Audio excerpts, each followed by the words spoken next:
Bunu saklagan yaxshi. Bir-birini takrorlamaydi ekan. Qarang, mana buniki boshqacha. Buniki boshqacha. Buniki bundan ham boshqacha.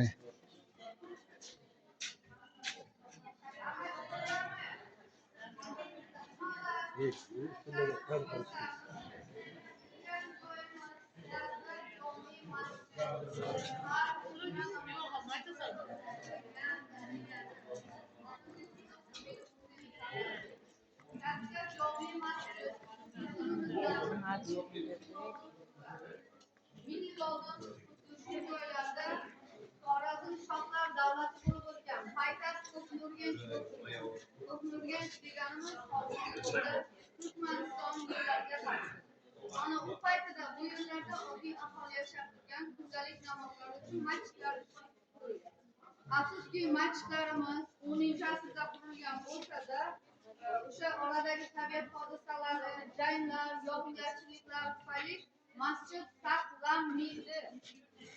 18-asrga kelib taxtga Yodgorxon chiqadi. Yodgorxon eng yaqin xazina bog'ini chaqiradi. Abdurahmon deb yozadi. Oldiga katta miqdorda pul qo'yadi. Mana shuncha pul. Men safarga ketyapman. Safardan qaytib kelguncha mana bu yiqilib yotgan masjidni qayta qurib qo'yasizlar deydi.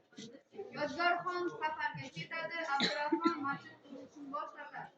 Buni eshitadi. Hazarasi, Gurlang, Mamlud, Turkko'z, Shovoq, Qo'shko'pir, Yangi bozor, Bog'ot, Xorazmning hamma tumandagi ustalari eshitadi, o'zini ustunini olib keladi. Qarasa Abdurahmon ustunlarning ko'pligini ko'rib, eski masjidni hajmini kengaytiradi. Ya'ni 45-55 metrni tashkil qiladi. 213 ustun bilan ko'tariladi. 213 ustun 213 xil naqshga ega. Birini naqshi birda takrorlanmaydi. Ha, shunday ekan. Men kirgandan sezdim. Qayta ochib yopilgan 79-83 yillarda tomlarni qayta ochib yopilishiga sabab Sovet davri 30-40-yillarda bunday tarixiy joylardan faqat omborxona vazifasida foydalanilgan. Lekin yonib ketadi buni tomlari. Ana 1967-yillarda davlat hisobiga o'tgandan keyin 70-80-yillarga kelib qayta ochib yopiladi.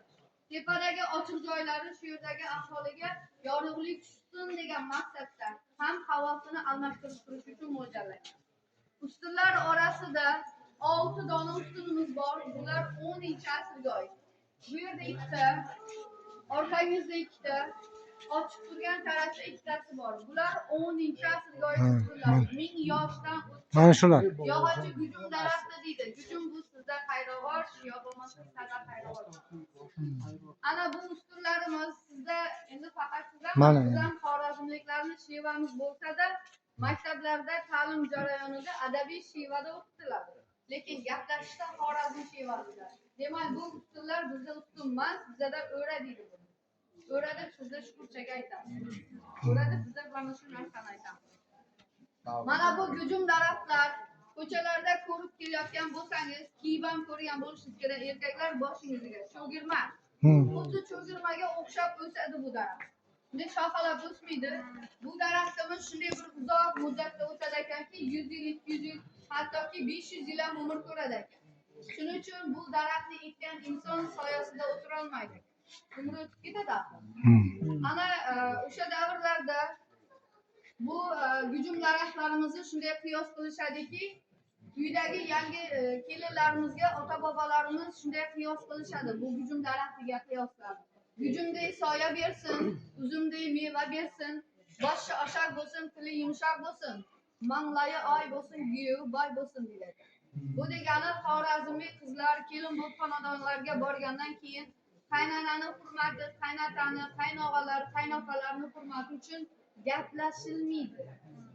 Xorazmda deganim faqat Xivada shu tartib, qonun, qoida deysiz, urf-odat bor. Dasha Urganchda ham yo'q bu narsa. Aynan qaynotani hurmati, qaynonani hurmati uchun gaplashmaydi yangi tushgan kelinlar. Sizlarda to'y marosimlar o'tgandan keyin ro'mol tagida salom beradi. Keyin ovoz chiqarib assalomu alaykum dadajon, ayajon, nima ovqat qiling, u yerga bormoqchi edik, aylanib kelmoqchi edik degan gaplar bo'ladi. Bizda u gap yo'q, salomlashish, mana shunday salom berib o'tib ketamiz. Bir joyga chiqish bo'lsa yoki qayergadir mehmondorchilikka borish bo'lsa, kuyovi orqali so'rab turadi. Ruxsat bo'lsa bor, bo'lmasa yo'q. Shuning uchun Xorazmda ajrim kam, qalin puli qimmat. Ana o'sha nima deydiki, urf-odatlar ham shu narsaga sabab bo'ladi. 2 yil, ba'zi joyda shunday kelinlarimiz bor, 7 yilgacha gaplashmagan. Qaynota bilan. Qaynota umuman gaplashmaydi. Qaynona bilan lekin Turkmanlarda ham shunaqa. Ro'za paytida to'y bo'ladi. Mehmonlar, ustunlarni qo'yilish tartibiga e'tibor bersangiz, qaysi tarafdan turib qarasangiz ham har bitta ustuningiz bir-biriga saf topib turadi. Hech bir ustun betartib qo'yilmagan, hammasi tartib bilan qo'yilgan.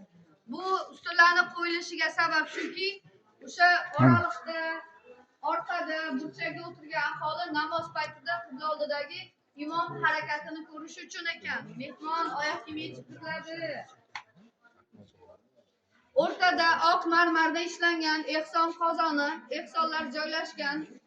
O'sha ehson solingan, masalan, kimnidir qurbi yetsa tanga tashagan, qurbi yetsa o'sha yeri bo'lsa bug'doy olib kelgan, yeri bo'lsa guruchini olib kelgan. Ma'lum bir vaqtda bular tarqatib turilgan. Lekin yilda bir marta bu qozonda suv saqlanadi ekan. Bu suv aynan erkaklar sizlar